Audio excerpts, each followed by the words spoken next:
Hey guys, welcome back. This is RandoGEEK. So I want to talk about Motorola and what Motorola means to me as a smartphone carrier, and also where I feel Motorola stands right now in today's market. So, I mean, we look at all the biggest names in the smartphone device industry, and we have Samsung, we have iPhone, and that's really about it right now. There's a couple of other device makers that aren't really, not really getting the recognition that they deserve. There's many of them that are still producing quality, almost high-end phones that in some ways, when you especially break down the price point, might be better than an iPhone and or a Samsung.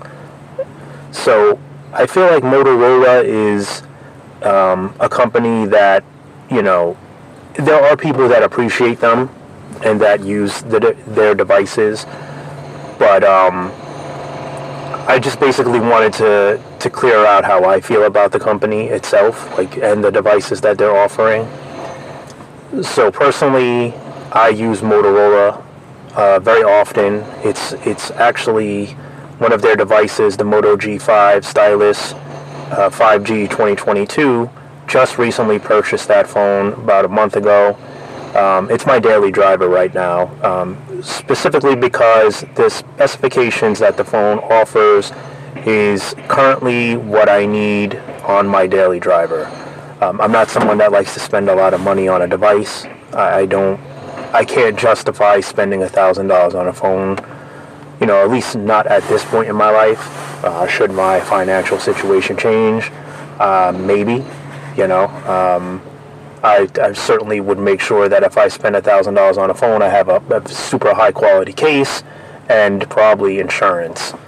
But to me, spending $1,000 on a phone, when I can get something very similar, at least close, for a quarter of the price, why wouldn't I do that? Financially and logically, device-wise and financially, why wouldn't I do that, right? Why wouldn't I go for the better deal? So that is where Motorola comes in. That's what I like about them. I feel that, if you're looking for a budget phone, budget-friendly phone that offers just about everything you really do need, so you get a taste of some higher-end specs, but at a budget price, I think that's where Motorola comes in. There's many devices that offer that. The Edge series, even the Stylus series are actually not bad. The phone that I have, this phone is actually very good. I mean, it has a good refresh rate. It has a pretty decent camera. It has a very good RAM, 8 gigs of RAM, plenty of storage, 256 gigabytes of storage, and then they threw in a free SD card with another 256 gigabytes. So well over 500 gigabytes of storage combined. Pretty good battery life, 5,000 milliamp battery. I paid $275. Now, there's a lot of promotions and sales going on with Boost Mobile, I think Metro, probably a few other carriers as well, that are offering the same phone, but a lower spec version for nothing, pretty much. If you sign up for a monthly plan, I think you have to do anywhere from 3 to 6 months.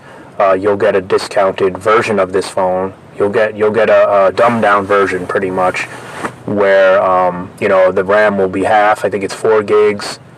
Storage is also going to be less. But if those things don't matter to you, if you just want to walk around with it and you don't really care about having the full RAM and the full storage, then that's perfectly fine. You can play with the phone, enjoy it, because 4 gigs of RAM is pretty sufficient to do most things. I chose to go with the bigger one because I wanted to use it unlocked with T-Mobile. I didn't want to go through an unlock code. Sometimes those can be headaches. Also, I needed something with more storage. I wanted something slick. If you're asking me, this phone, I'm pretty sure if I didn't think too hard about it and I did a test against, say, the S23, maybe not the Ultra, maybe the Plus, S23 Plus, or S23, the regular S23, I guarantee you I wouldn't notice much of a difference performance-wise, and or even resolution-wise. When I'm streaming, when I'm looking at videos, I guarantee you I wouldn't be able to tell a significant difference. I know if you broke down the specs and you put down, when you put it down together paper and read all the things that it's missing, of course, you may start to look at it differently because it's now in your head that there's different things. But if you didn't know and you were just kind of looking at it, obviously the screens, there's going to be a noticeable difference with the bezels, right? The S23 series doesn't have bezels. The stylus has some bezels. It's not that much, but it's there. It's not edge-to-edge screen, right?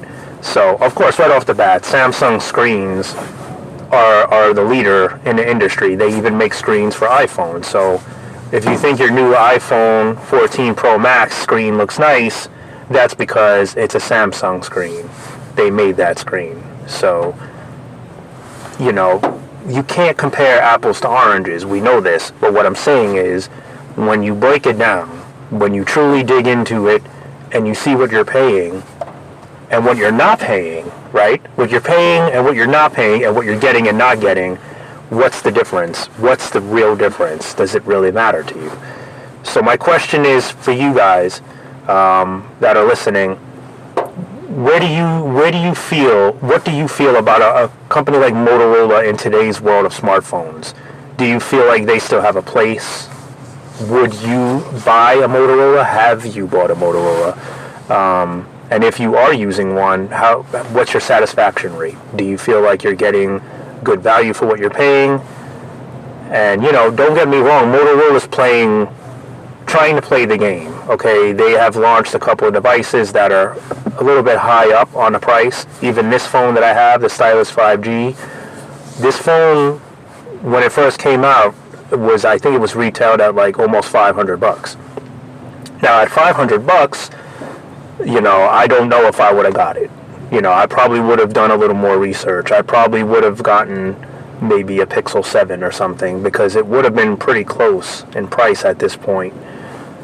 Especially if you're signing up for a new plan or whatnot, you'll get that discounted. So but taking discounts aside, like, let's not calculate discounts, right? Because we all know promos are going to get you the best deal. But with promos, there's contracts or there's some kind of commitment that you may not want to make. Like, for me personally, I like to buy a phone, be done with it, and then move on. If I don't want to use the service, I can dump the service. I'm not tied into anything.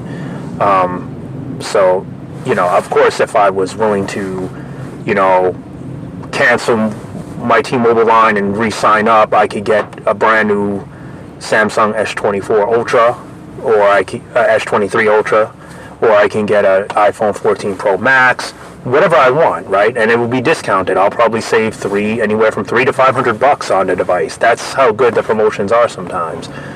And then, of course, I could take 24 months to pay it off. So what's that? Like maybe $25 a month to rock a brand new super high-end phone, right?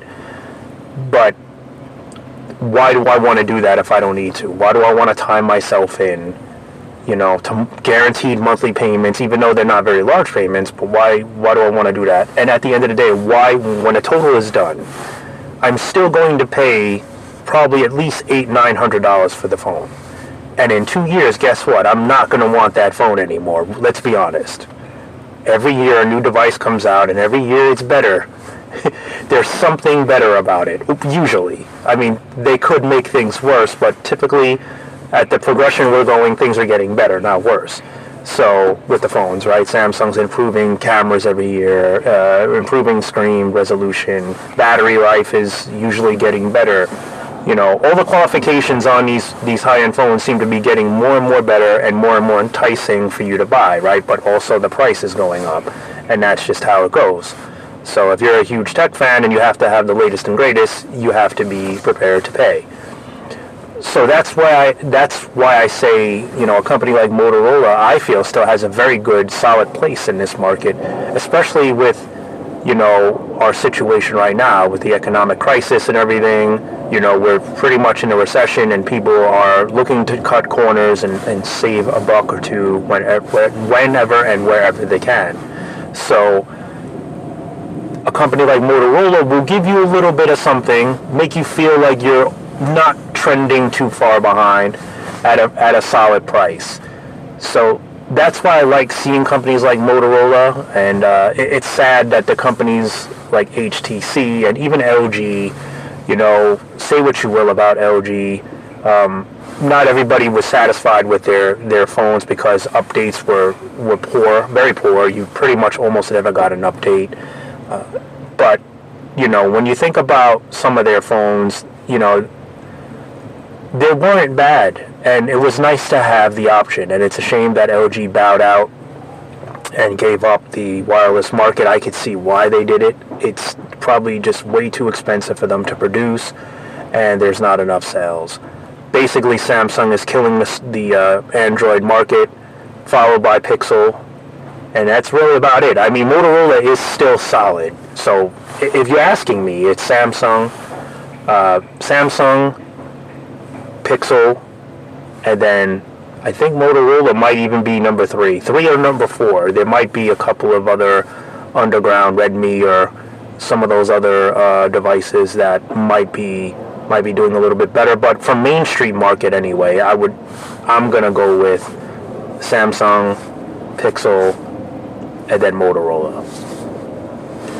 And then, of course, if LG was still around, there would have been a debate whether it would have been Motorola or LG. Probably still Motorola would have been number 3 because the phones that they've been making, especially the Edge series or whatnot, are pretty good performance-wise. They're not bad at all.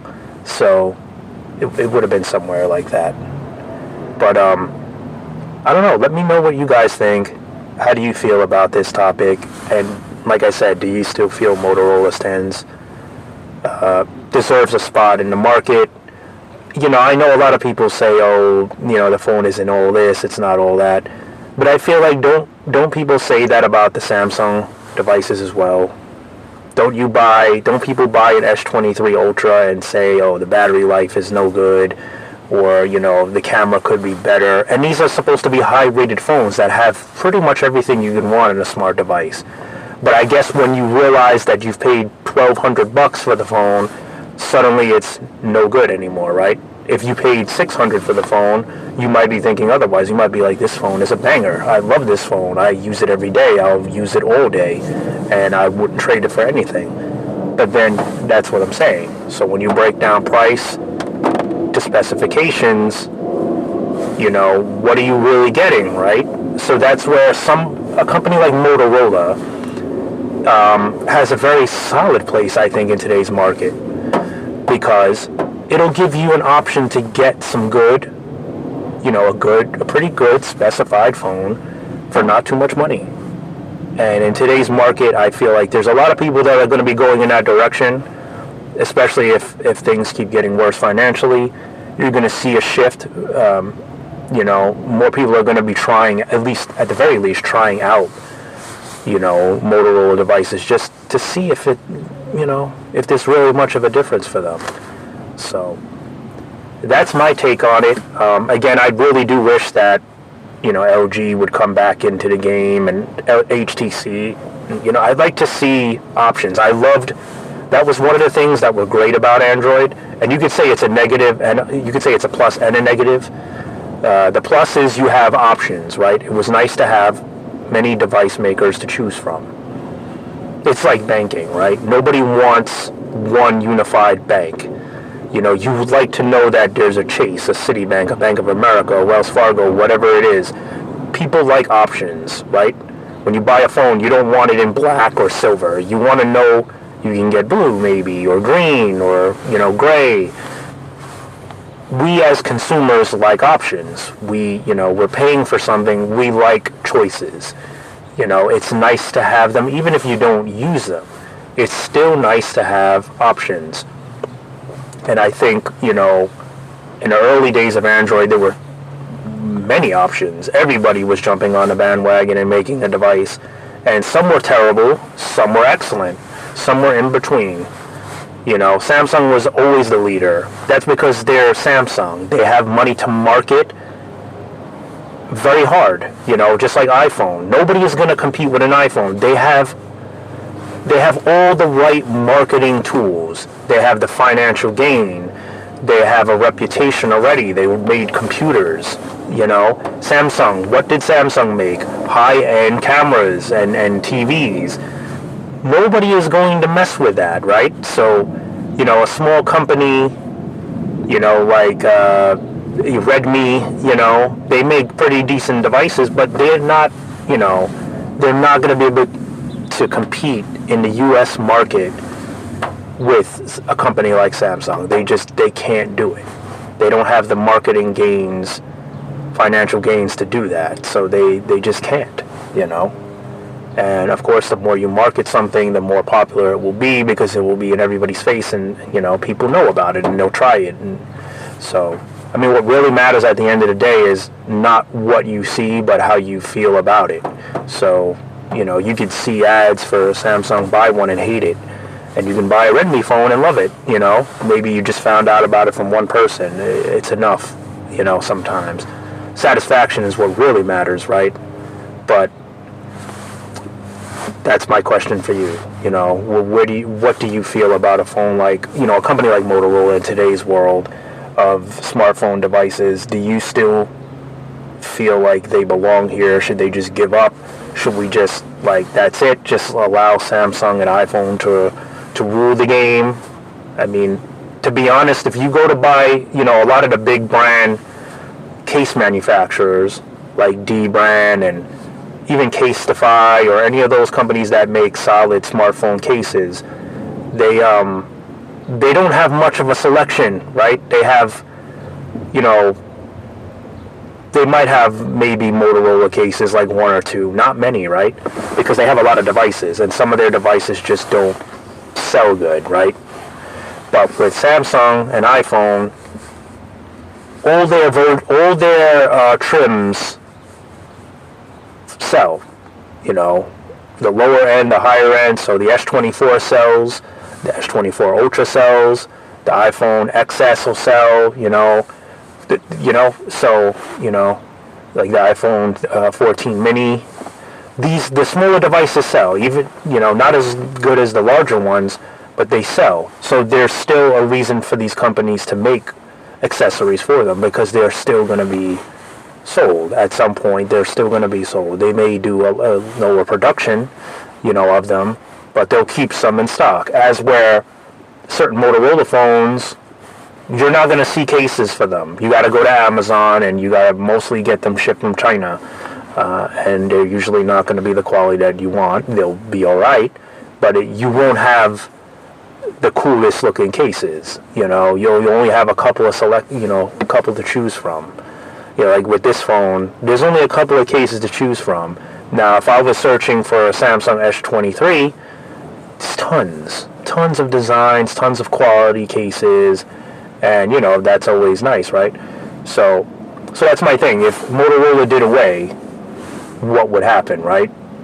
Do you really think everybody would jump on the S24 bandwagon? If you're an Android user, would you go to an iPhone?